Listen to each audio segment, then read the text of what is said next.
Le 4, 5 et 6 octobre 2013 a eu lieu le premier festival Humour Handicap de Yutz, avec des têtes d'affiche comme Eric Antoine et Claude Valloni, suivis d'artistes amateurs et professionnels.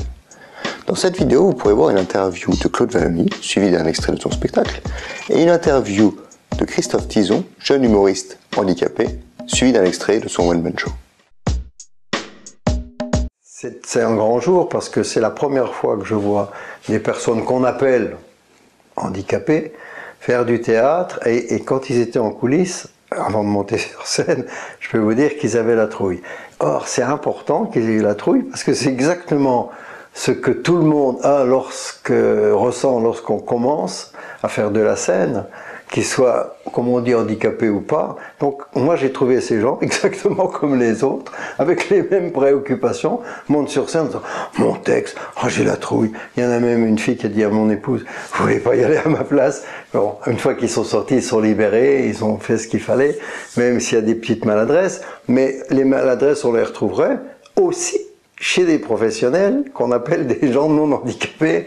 Bon, ça prouve bien que la différence, il n'y en a pas, quoi. Pour moi, il n'y a pas de différence. Voilà. Mais un seul mot, c'est il n'y a pas de différence. Les gens ne sont pas différents. On croit, comme ça, il faut casser les idées reçues, il n'y a pas de différence. Et, vous savez, quand j'étais gamin, moi, il y a quand même quelques années, ce qu'on appelle maintenant les handicapés, ben, ça n'existait pas parce qu'on les cachait. On montrait pas les gens. Maintenant, on s'est rendu compte qu'ils vivaient comme les autres. On a fait des endroits où on peut pas arriver avec des fauteuils roulants. On a mis des ascenseurs pour mettre les fauteuils roulants dans les ascenseurs. On essaye de limer les trottoirs, de supprimer les marches dans les endroits publics, dans les magasins, tout ça. Avant, la question ne se posait pas. Moi, quand j'étais gamin, il y en avait dans mon quartier. On les enfermait carrément. Parce que les parents avaient une espèce de honte. On ne montrait pas le handicap. Là. À peine quand on est décollé, la dame de l'avion, parce qu'il y a une dame qui passe dans l'avion, dans l'allée.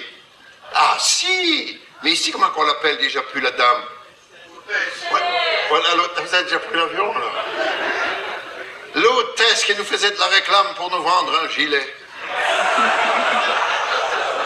Jaune orangé, gonflable. Moche comme tout, ça n'y allait pas, d'abord ça la grossissait. Il n'y avait pas de danger qu'on mette des sous là-dedans, hein. On m'avait prévenu, on m'avait dit tu verras, dans l'avion, ils ne perdent pas de temps pour te vendre les produits des accès. Hein. Enfin, quand est-ce qu'on cassera la croûte? Parce que tu sais, les Français, les voyages, on aime bien comme ça, en plus, qu'est-ce qui compte en premier dans les voyages pour les Français? Et les Lorrains en particulier. Le casse-croûte, le lard, ben oui. Ah ben tiens, voilà la dame de l'avion qui arrive avec le plateau. Tu vois, je te l'avais dit qu'on aurait à manger. Ben oui, le plateau c'est bien beau, mais c'est qu'on le pose, il n'y a pas de table. Mais ici, qu'elle dit la dame de l'avion, bien sûr que si, dans le dossier du siège qu'il y a devant vous, vous avez une espèce de petite tablette, voyez? Vous dépliez la tablette, vous posez le plateau. Tu parles une tablette rikiki de rien du tout. Un plateau rikiki en copire, un couteau en plastique, ma mère veut couper son escalope, crac, l'escalope sur les genoux, oh.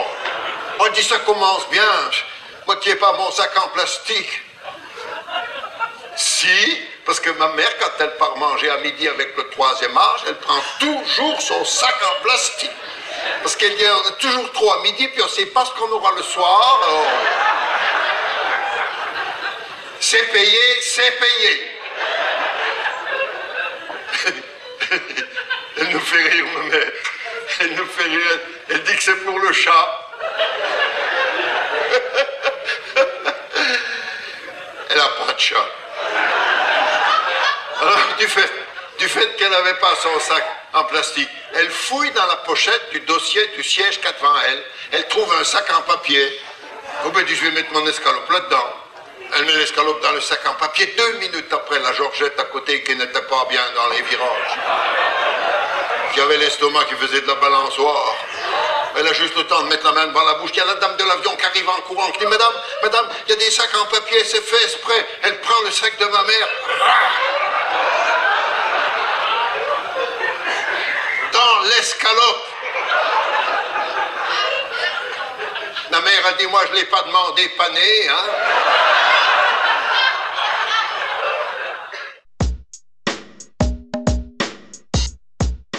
Alors Christophe, c'est ta première scène ce soir. Tout à fait. C'est quoi ton ressenti? Là, devant le public, je te laisse t'exprimer.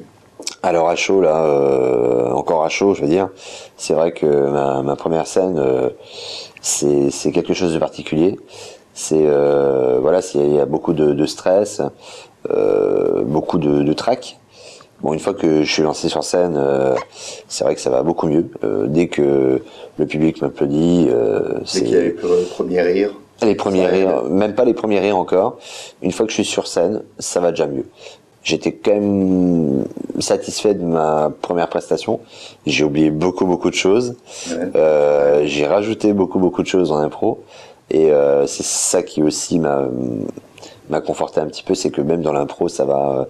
Je me sentais un peu à l'aise, mais c'est dur. Enfin maintenant, je suis content que c'est passé. Oui, il y a pas eu de blanc. Là, on n'a pas eu de blanc. Ça a toujours enchaîné. Ouais. Tout s'est bien passé. Bon, moi, ce que je voudrais savoir, c'est le premier one-man show, première épreuve sur scène. Tout à fait. Mais il y a toute une semaine avant de préparation où on sait qu'on va monter sur scène. Moi, ce que je veux savoir, c'est vraiment comment tu l'as ressenti, boule au ventre, stress ou décontracté. Hein. Ben, disons que j'ai répété, c'est vrai, toute la semaine, et je l'ai répété devant une personne ou deux, et donc c'était beaucoup de travail quand même en amont. À la fois je veux dire les vannes je les avais déjà donc je les ai calées dedans, il fallait bien les caler, donc j'ai suivi comme le fil conducteur. Mais ce qui est vrai, c'est que la boule au ventre, je l'ai eu sur le trajet, on va dire. Quand je suis parti de chez moi, j'ai eu ski ici. J'ai commencé à avoir la boule au ventre et je l'ai eu encore plus quand après j'étais directement sur scène, avant de monter sur scène, en regardant les chaises qui avaient vides, qui avaient devant moi. Donc là, ça m'a foutu un peu les jetons, quoi. Et je me suis dit, oula, ça y est, c'est en premier passage, ça va être hard. Donc là, voilà, c'est là que j'ai eu vraiment peur. Mais en amont, ça a été un gros travail et j'en suis fier quand même parce que ça a rapporté des fruits. Donc là, on a le premier jet, c'est le premier cap passé. Ouais, tout à fait. Donc moi, ce que je voudrais savoir, c'est tu vas faire quoi maintenant? Alors bon, maintenant, je compte encore travailler puisque je vais déjà travailler en amont en fait sur d'autres scénettes. Bon, j'ai jamais eu la chance de passer sur scène, donc c'est ma première. Maintenant, s'il y a un producteur qui me voit, coucou, je suis là. Si je peux passer gracieusement sur scène, peut-être en avant-première, j'ai beaucoup de sketchs à mon actif, de thèmes à mon actif, parce que j'ai un long parcours derrière moi.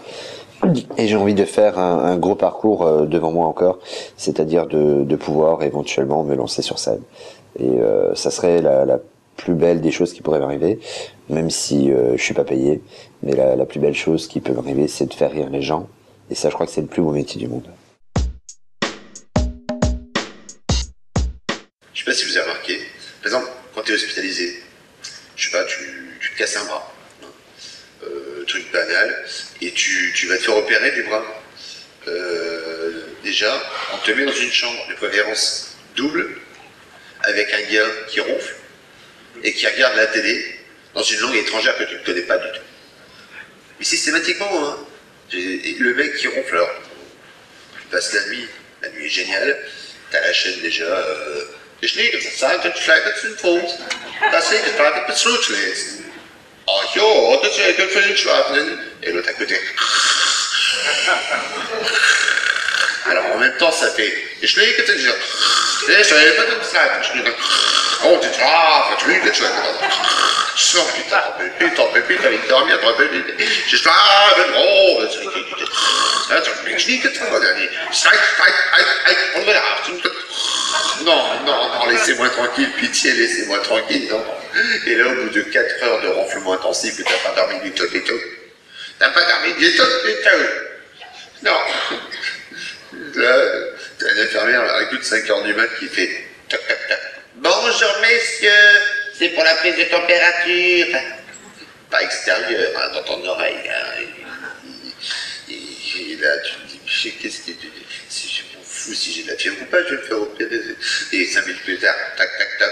Bonjour messieurs, c'est pour la prise de la tension. Tu viens de t'endormir, t'en peux plus. La tension, justement, tu prends la tension. 16,9 messieurs, c'est un peu élevé. Hein. Mais c'est toi qui la monte, la tension, banane. Ah putain. Et là, vers les coups de 6 heures du mat, Toc, toc, toc. Bonjour messieurs, le petit déjeuner est servi. Le petit déjeuner. T'as une espèce de cul de pain là. Le trognon. À chaque fois, je sais pas, moi j'étais espinésé pas beaucoup, hein, mais vous, je sais pas. Enfin, t'as toujours un trognon de pain le matin, je sais pas. T'as l'impression que eux mangent le milieu de la baguette. C'est ma gueule. C'est ma gueule. Toi, tu te tapes le trognon. D'ailleurs, mon voisin, pareil, hein. Pareil, le matin, il a le trognon. Alors, t'as l'impression que Gisèle, elle dit à Martine, le matin, écoute, prépare 40 trognons, on a 40 patients demain matin. Je suis un homme, je suis un chasseur. Et pour ça, dans mon sac, j'ai aujourd'hui encore toujours des boîtes de préservatifs. Et des chewing-gums. Bon, je vous avoue que j'épuise plus les chewing-gums que les préservatifs. Mais ceci dit, je suis déjà tétraplégique, j'ai pas envie d'être tétrapositif.